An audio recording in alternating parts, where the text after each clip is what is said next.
up to chapter 4, Mishnah 4. We're up to chapter 4, Mishnah number 18. Rabbi Nehorai Omer. Rabbi Nehorai says, Havigola lemakom Torah. You should exile to a place of Torah. V'al tomar shi tavo acharecha. And don't say that it will follow you. The Torah will follow you. Sh'chaverechi kamu biyadecha. That your friends will fulfill it in your hands.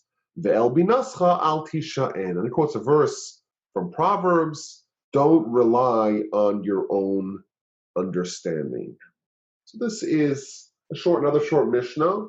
The author is Rabbi Nehorai, and he's telling us that we should exile to a place of Torah. Now, who was Rabbi Nehorai? He's actually mentioned a couple of times in Mishnah and a few times in the associated literature. But his identity is actually a great mystery in the Talmud. So, for example, the Talmud, the book of Eruvin 13b tells us his name is not Nehorai, that's a nickname. His true name is Rabbi Nehemiah. And in fact, the recent Mishnahs that we've had were authored by students of Rabbi Akiva, and one of the students, the final students of Rabbi Akiva that we've met, is Rabbi Nehemiah. And there is a good case to be made that the author of our current Mishnah is actually none other than Rabbi Nehemiah, another student of Rabbi Akiva. That's one opinion in the Talmud book of Eruvin, page 13b. The second opinion, and the most likely candidate to be the author of our Mishnah, is that it's not a student of Rabbi Akiva, it's actually a student of Rabbi Yochanan ben Zakkai, whose name was Rabbi Elazar ben Arach. And why were they given the nickname Nehorai? The word Nehorai means to enlighten, and these sages, or whoever was called Nehorai, was such a bright scholar that they would enlighten the other colleagues in Torah study. So those are the two options. Either it's Rabbi Nehemiah, a student of Rabbi Akiva, which would fit in with the other authors that are adjacent to this Mishnah. Alternatively, it is not the student of Rabbi Akiva, it's not from that generation. It's several generations prior. You have the generation of Rabbi Yochanan ben Zakkai, student of Hillel and Shammai. And his students are Rabbi Eliezer, Rabbi Yehoshua, and Rabbi Elazar ben Arach. And their students, Rabbi Akiva, their students are the students of Rabbi Akiva. So this is one of two generations apart from the sages of the Mishnah. Now it seems most likely that the author of this Mishnah is Rabbi Elazar ben Arach. And he's actually been featured several times already in Pirkei Avos, in Chapters of the Fathers, in chapter 2, not because he taught a Mishnah, because we are talking about the students of Rabbi Yochanan ben Zakkai, and it lists his 5 students, and we have a little bit of a dialogue, a little bit of a narrative between Rabbi Yochanan ben Zakkai and his students. So it tells us, this is back in chapter 2, that Rabbi Yochanan ben Zakkai had 5 students: Rabbi Eliezer, Rabbi Yoshua, Rabbi Yossi, Rabbi Shimon, and finally, Rabbi Elazar ben Arach, most likely the best candidate to be the author of our Mishnah.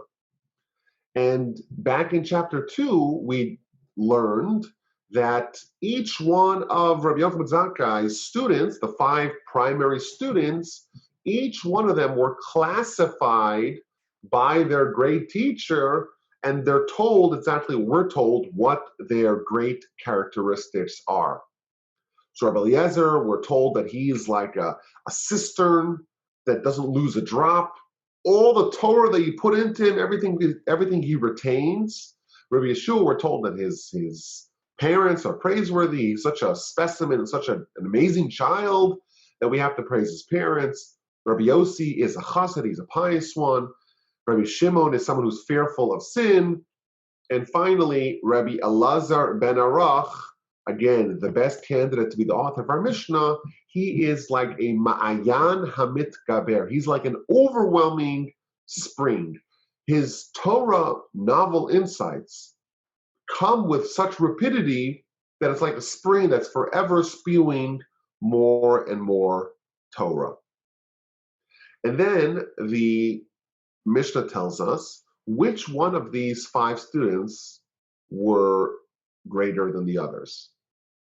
So the first opinion was that Rabbi Eliezer, not Rabbi Elazar, it's a little confusing. Rabbi Eliezer ben Hyrcanus, he was the greatest of the sages. In fact, you put all the sages of Israel on one side of a scale, and you put Rabbi Eliezer on the second side of the scale. If you were able to somehow spiritually evaluate their greatness, according to the first opinion, Rabbi Eliezer ben Hyrcanus would outweigh all the other sages. That's the first opinion. The second opinion is that no, if you were to take all the sages of Israel and you include Rabbi Eliezer ben Hyrcanus, and you put them on one side of the scale, and then you take Rabbi Elazar ben Arach, again, the likeliest candidate to be the author of our Mishnah, you put him on the other side of the scale, he would spiritually outweigh his peers, his colleagues.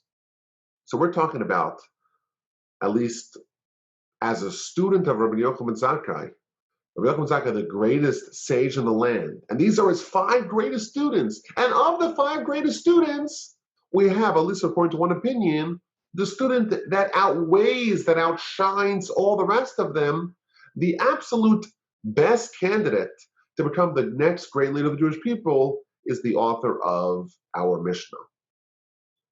But something very tragic happened to him. The Talmud tells us in the book of Shabbos, page 147b, it's talking about a few different locales, a few different cities, a place called Prugaisa, a place called Dumeses, different cities in the region of where the Jews were living in Israel. And it tells us that these cities had a lot going for them. The city of Prugaisa had the best wine. It was the wine country. People who wanted to indulge in wine, they would go there to sample the wine of that city. And the other city, Dumeses, that had great bathing waters. These were places that people go for vacation. These are places that people would go because they wanted to live in a very nice, comfortable place.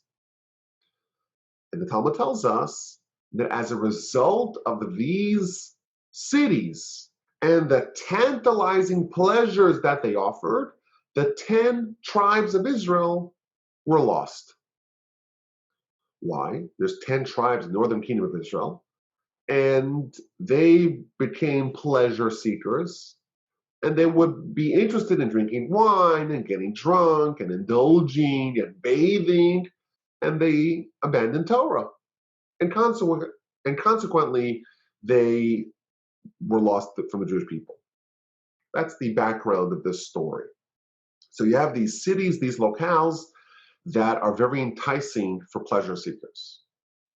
And then it tells us that Rabbi Elazar ben Arach, the prodigy, the wunderkind, the great future of the Jewish people, the greatest student, potentially the next great leader of Jewish people, he visited these places. And he was drawn to all the pleasures of these cities. And he moved there. And consequently, he forgot his Torah. And all the other sages, they moved to the city of Yavne. After the temple's destroyed, the Jews, of course, are not allowed to live in Jerusalem anymore, and the great sages moved to Yavne. All the students of Rabbi Yochanan ben Zakkai, with the exception of the author of our Mishnah, all the students moved to Yavne, but Rabbi Elazar ben Arach says, I'm moving elsewhere. I'm moving to the place where it's more comfortable, it's more enjoyable, it's a more pleasant living experience. And he moves there, and he forgets his Torah. He's not surrounded by sages. He's not surrounded by scholars. He is alone, and his Torah becomes forgotten. And once he came to visit his friends, his peers in Yavne, and it was time to read the Torah. So everyone was so excited that the great sage Rabbi Elazar ben Arach came to visit them. What an amazing opportunity. And they said, you know what, why don't you read from the Torah? And they were up to chapter 12 of Exodus. a very important chapter in the Torah. Of course, all the chapters in the Torah are equally important, but this is a unique chapter because this is when it talks about the mitzvos that the Jewish people get in Egypt. They're about to leave, and they get the mitzvos. It's time to make a Passover Seder. It's time to organize the calendar. And he is given the honor of reading the Torah. And he has forgotten his Torah so thoroughly that instead of reading the verse as HaChodesh Hazeh Lachem, this month is for you, which is the beginning of the reading that we do in chapter 12 of Exodus. This month is the first month of the calendar, the month of Nisan. He actually confused the letters. Instead of reading HaChodesh, he read it HaCheresh. Chodesh means the month. Cheresh means hard of hearing, means deaf. And the next word, Hazeh, Hey, Zayin, Hey, he read it Haya. He confused the Zayin and the Yud. And the word Lachem, which means to you, this month is to you, instead of reading Lachem, he read it Li-bam, which means your heart. So he confuses the letters. He has this experience of conflating letters, and instead of reading HaChodesh Zelachem, this month is to you, he instead reads HaCheresh Hayalibon.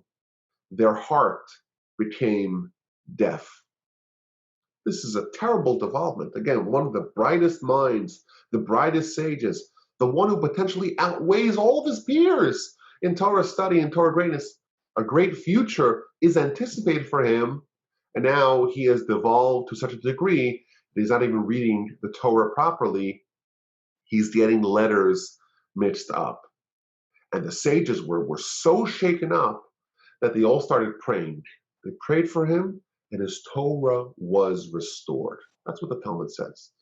And the commentaries point out that, if you look at the way these letters are written out, so HaChodesh and HaCheresh, the Dalet and the Resh are actually very similar looking letters. The only difference is that the Dalet on the top has a little appendage that the Resh doesn't have. But we could see how kids, maybe people who are new to reading Hebrew, could get those confused. And the Yud and the Zayin and the Yud are very similar. The Zayin just goes a little bit longer. The stick goes a little bit longer. And the Beis and the Chaf, also very similar. The Beis has a little appendage at the bottom, and that's what distinguishes it from the Chaf. So the fact that he got these letters confused, it's almost understandable. But what message was he supposed to read? This is the new month. This is the verse that heralds the Jewish people starting to get mitzvahs and mas.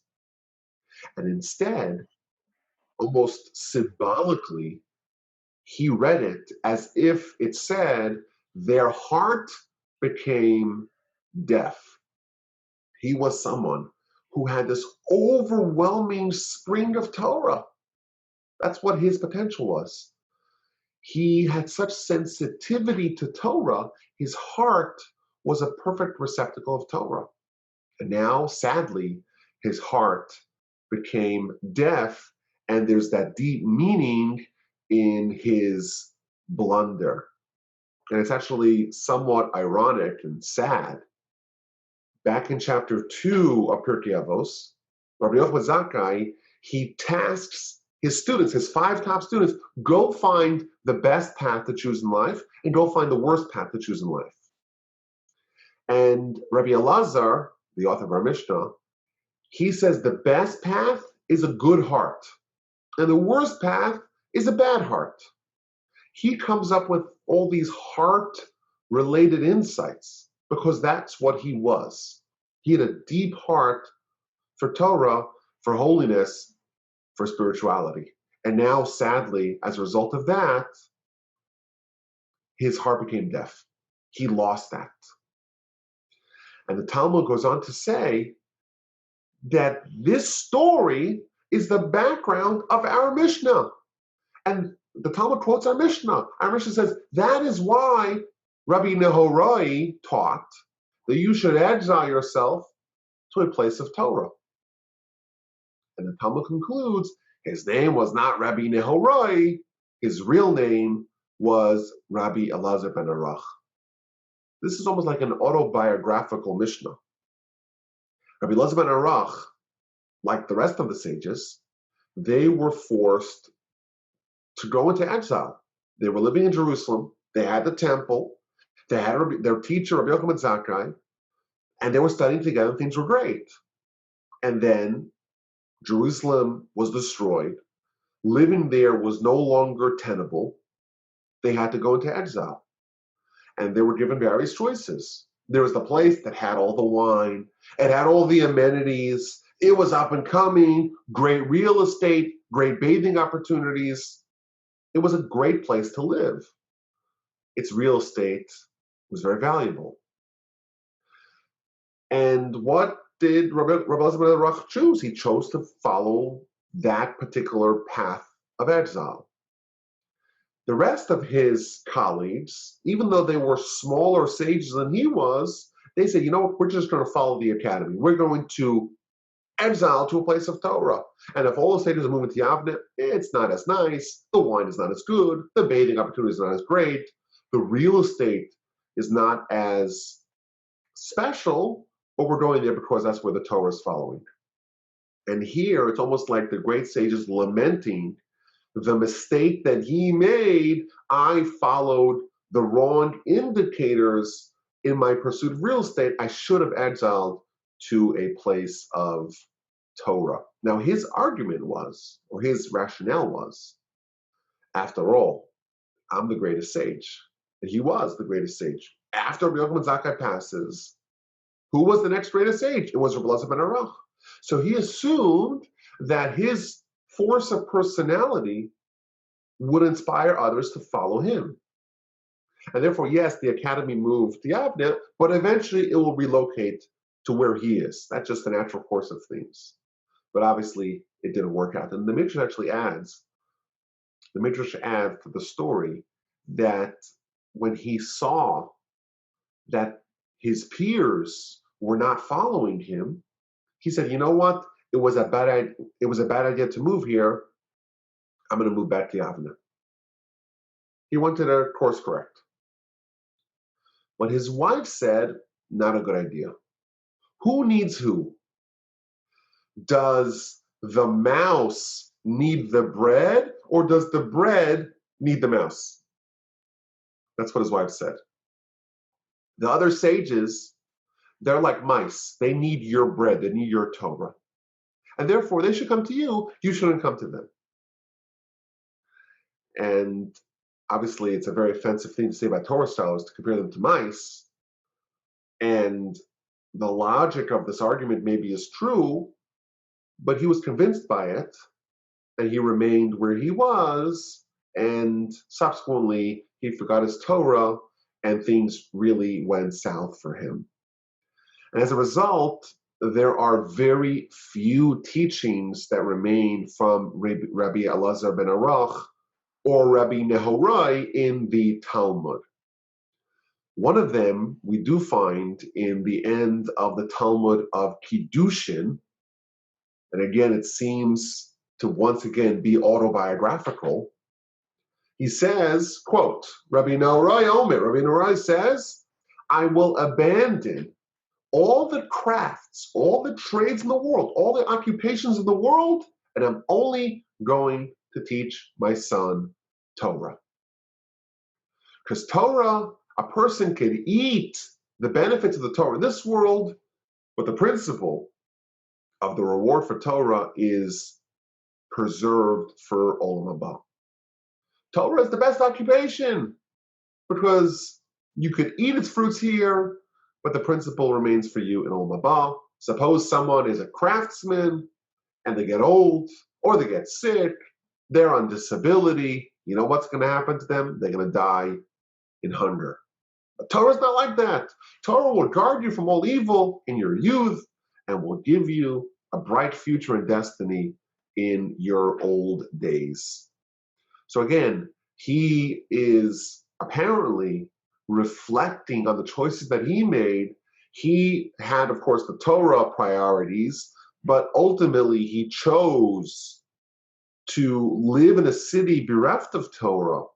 He highlighted other priorities, and now he's telling us, and we're preserving this teaching for posterity, that he made a mistake, and he, in the future, for his son, so to speak, he's not going to make that choice, and he's going to push them towards Torah to make that the highest priority. The commentaries point out, it doesn't mean that you don't teach a child any occupation. It means that, of course, you teach a child an occupation, but ultimately who they really are, what they're really living for, their number one priority, that is going to be Torah. So this is the author of our Mishnah. Again, a very sad and tragic figure in Jewish history, someone who was destined for absolute greatness, destined to be the leader of the next cadre, the next cohort of sages, and ultimately someone who failed at achieving his potential and forgot all his Torah because he separated himself and moved away from the epicenter of Torah. He regained it, but he was, again, destined to be this overwhelming spring of Torah, and that never materialized. And he's telling us a general idea that if you're going to go into exile, you have to relocate. Where to move? Move to a place of Torah. And I would say more broadly, the lesson of this Mishnah is that people are influenced by their surroundings. If you want to get into finance, you move to New York or to London. You want to get into technology, you move to Silicon Valley. If oil and gas is your thing, you move to Texas, right? You want to get into entertainment, you go to where the action is. You go to Los Angeles, right? There's this idea that the surroundings where you're in, that's going to influence your ability to excel in whatever given field you're interested in. I would say even at a more granular level, there's this idea that you are the average of the 5 people that you hang around the most. Because the people that you're surrounding yourself with, that's going to filter down and influence you. And if someone really wants to become great in Torah, they can't do it on an island. You have to be surrounded by other Torah sages to accomplish that. Now, there's a teaching in the Talmud that conveys this idea. The Talmud, in the book of Tainus, page 7a, the Talmud quotes a verse in Proverbs chapter 27 that talks about metal upon metal. And the way the Talmud explains that is that just as if you have 2 implements of metal, and each one of them can sharpen each other, 2 blades, each one of them, if you scrape them against each other, they each sharpen the other one. So too, Torah is like that. You have 2 Torah scholars, 2 powerful metallic implements. Even if they're sharp, when they're surrounded by other metallic sharp instruments, they can advance their abilities, they can develop their abilities, they can sharpen and hone their skills. Moreover, the Talmud says, quotes a verse in Jeremiah, the words of God are like fire, just as you can't start a fire by itself. The fire will burn out. You need to have other things there to have a big fire. So too, Jews, if you want to become a Torah scholar, to initiate your immersion in Torah, you have to be surrounded by other Torah sages. And the Talmud there concludes that it's not only students who need others. In fact, there's a famous saying here, quoted in the Talmud in Tainus, page 7a. The great sage Rabbi Hanina says, Harbe Torah lamadti merabosai. I studied a lot of Torah from my teachers and from my peers, my colleagues, even more, umitalmidai, and from my students, more than all of them. Not only does a student need a teacher, to teach him Torah, a teacher needs the student even more than the students need the teacher. I encounter, thankfully, a lot of people all over the country, all over the world, that study Torah via my podcast and various other efforts that we do at Torch. And some of them have the great fortune of traveling to Israel, most often, and studying Torah on a very advanced level in a yeshiva. And it's amazing. If someone can listen to Torah podcasts 12 hours a day, and they'll grow in Torah, that's definite. But when someone is immersed in it, when someone's in an environment of Torah, what you accomplish in a month in Israel, in a place of Torah, that outweighs what you could do in years by yourself. Because the environment makes the man. The environment makes the person. If someone's in a Torah environment, it's not just about studying Torah.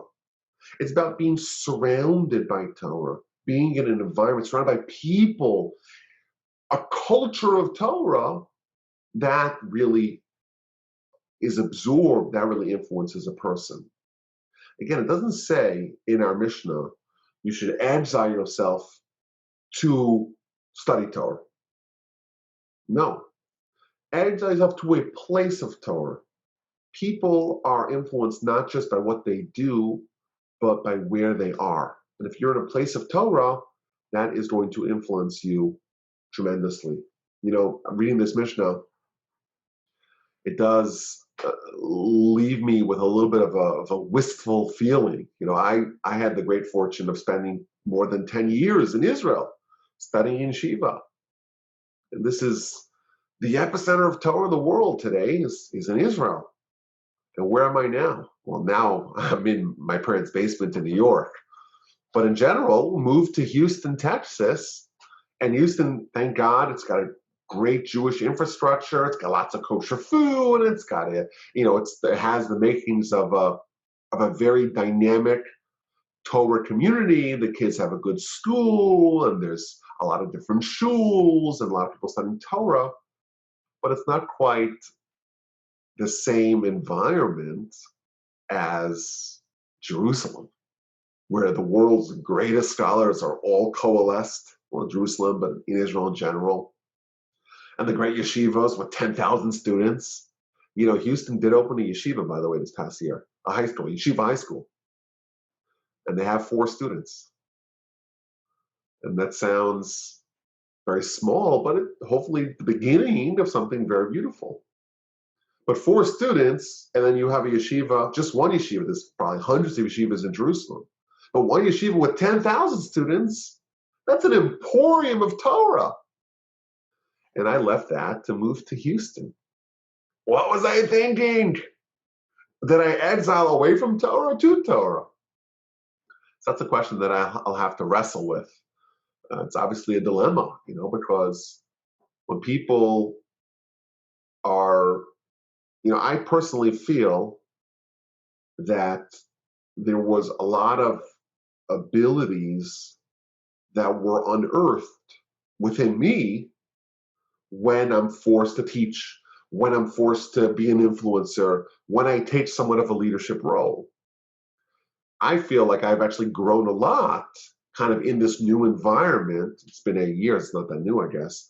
But it's an amazing opportunity to unearth all these latent skills, latent abilities that maybe I wouldn't have developed if I wasn't in this environment. But it's an interesting dilemma I think that people have to reckon with. If you're in a place of Torah and you move to a relative wasteland, you may be forfeiting a lot. Yes, ultimately, it might be the best move for you, for your family, for a host of other reasons, but you may be forfeiting a lot in what the environment actually does to a person. That's just a personal musings that I thought of when reading this Mishnah.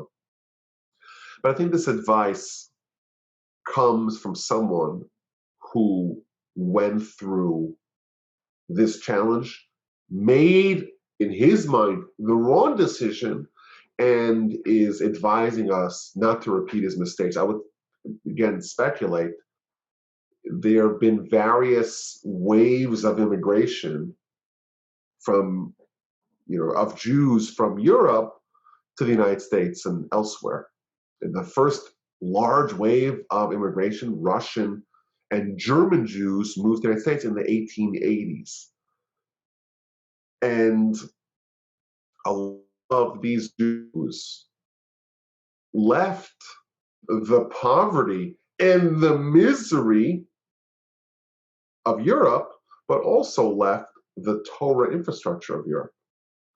And they came to America, and America really did not have a lot to offer its Jews in way of religion, because there was just nothing here. And it is somewhat sad that a lot of Torah and Torah opportunity was lost. And even sometimes people came as rabbis.